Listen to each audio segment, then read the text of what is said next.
God, the Nydus were in play. This is going to be absolute doomsday right now. The siege tank is going to be so critical, but he's not going to have a medevac to micro this siege tank around in time for this Nydus. This defense is going to be so much more difficult. EJK, though, he spots the Nydus swarm. He's building engineering bays around the Nydus swarm to cut down on the surface area in which they can run away. This is such an awesome and creative way. Look at all these engineering bays.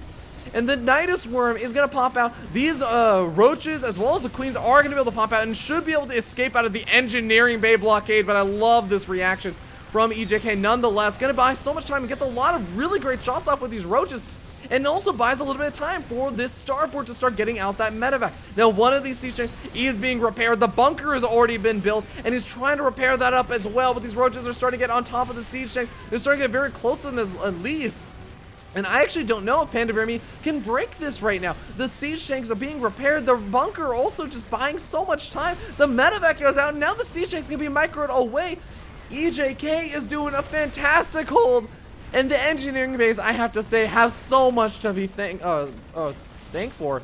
But here we go, a lot more roaches still popping out. Panda Bear Me is not done with this just yet. He's actually getting a little bit supply blocked over here and doesn't have any overlords on the way. That's actually a huge problem right now, because if these roaches get picked up, if these roaches end up losing their lives to the growing siege tank count, then there's not going to be a follow-up. There's not going to be any follow-up roaches coming out right now for Panda Bear Me. He doesn't have the overlords or the roaches popping out production.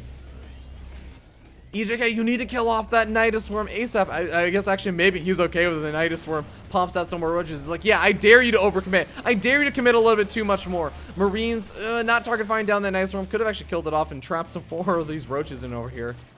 But with the Liberator hold, I feel like EJK just has so much ready here to defend. Might lose a supply depot. Actually, this is an important supply depot. He would get very supply blocked if he loses that. Is already just going to send some of the SCVs to repair that. Might end up losing those SCVs, but still definitely worth it. EJK with a 3 CC build and going into that mech play holds magnificently.